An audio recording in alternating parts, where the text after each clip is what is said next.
I'm Uta Frith. I'm an Emeritus Professor of Cognitive Development at UCL, University College London, and I'm going to talk about autism and the science of being social.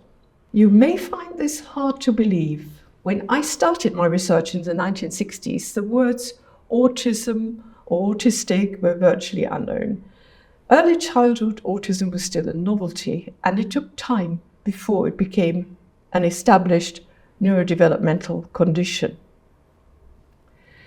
I still vividly remember Daniel, aged 4, the first autistic child I met.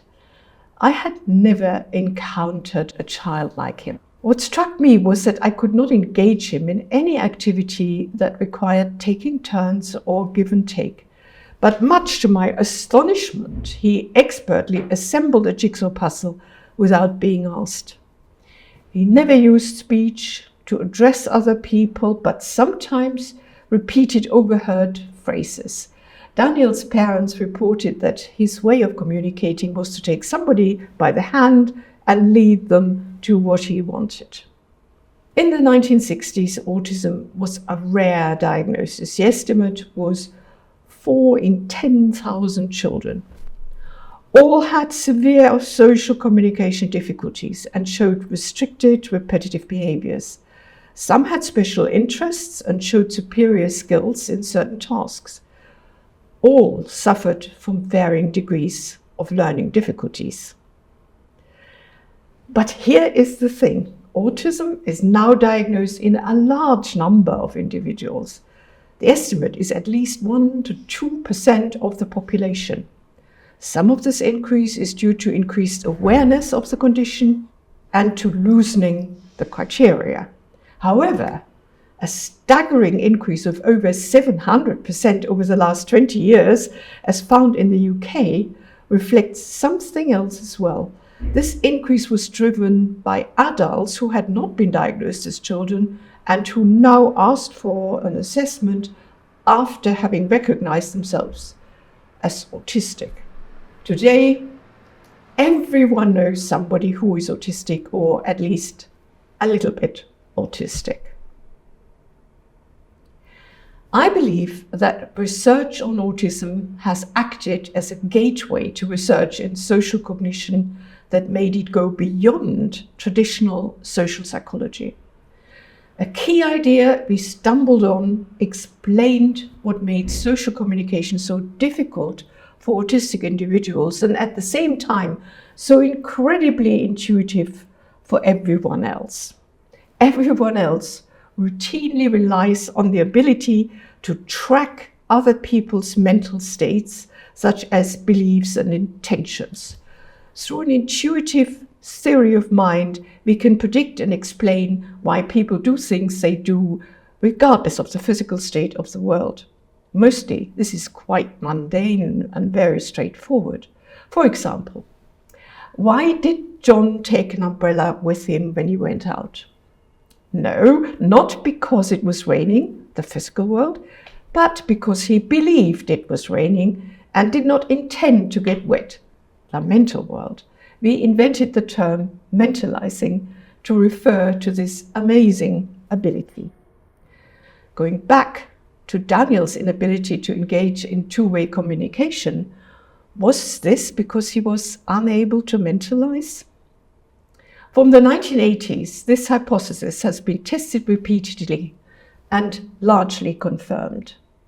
Excitingly, from the 1990s, brain imaging came along, and we could observe what happens in the brain when people had to use their mentalizing ability. In this way, a circumscribed brain system was identified, the mentalizing system. This network shows distinctly abnormal activation patterns in autistic individuals. But mentalizing is only one of many mechanisms in our social mind-brain. I'm going to use the imaginary prop of a house to locate some of these. This is a house with many floors, and we enter at the basement. The basement is an alchemist's workshop full of little goblins that produce and tend neurochemical substances. They enable some remarkable abilities. For example, they make mammals bond with their young and nurture them. They induce them to affiliate with their family, to shun strangers. Somewhere here might be the basis for a social capacity in the human brain that we refer to as love. The ground floor of the house is a great hall served by smooth running devices that make you align with other individuals so that you feel empathy if your partners are in pain and join in joyously if there is laughter. The power base on this floor is the brain's mirror neuron system, which primes us to copy others.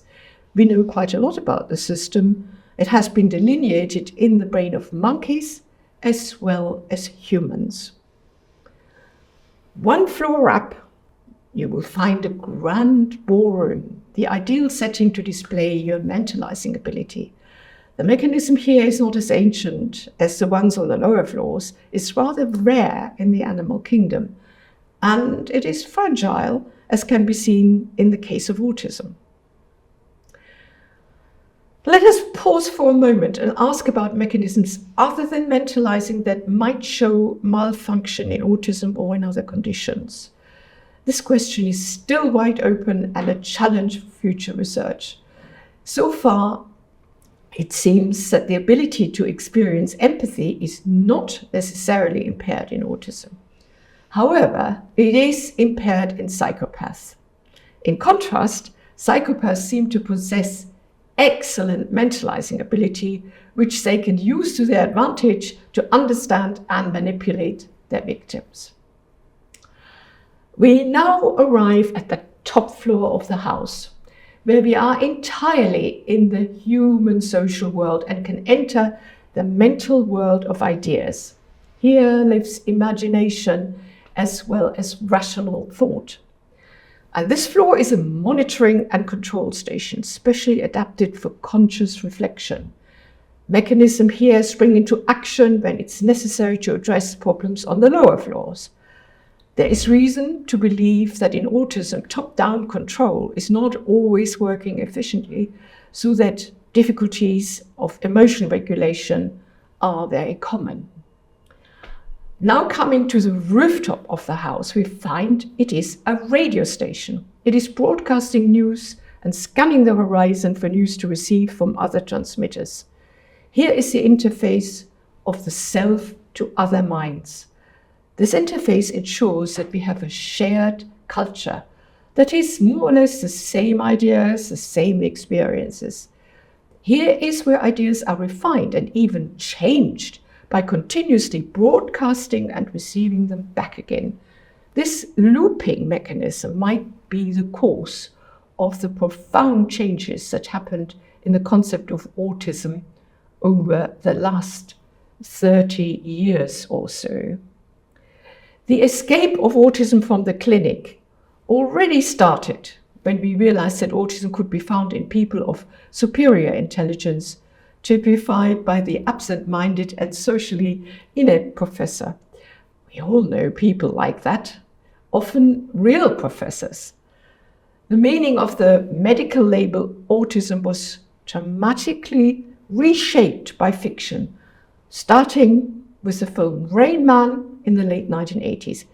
Here the public was introduced to an autistic protagonist who was socially naive and unable to live by himself, but at the same time a savant capable of amazing feats of memory and calculation.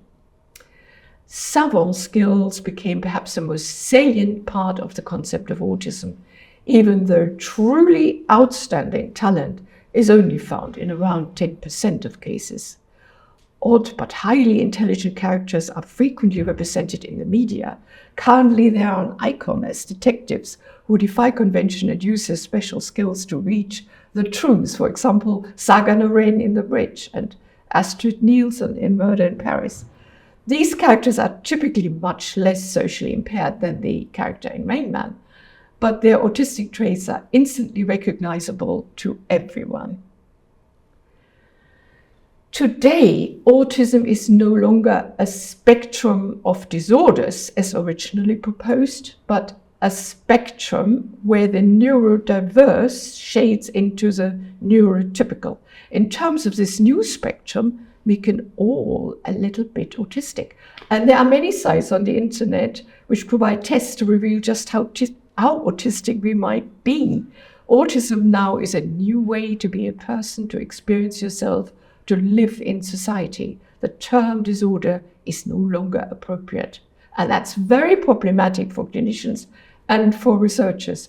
At the very least, I think we need new labels. And this leads me to urge future researchers to look more deeply into the underlying neurocognitive mechanisms that drive our complex social understanding. In this endeavor, differences between the neurotypical and the neurodivergent may open our eyes to the hidden mechanisms that we cannot see at present.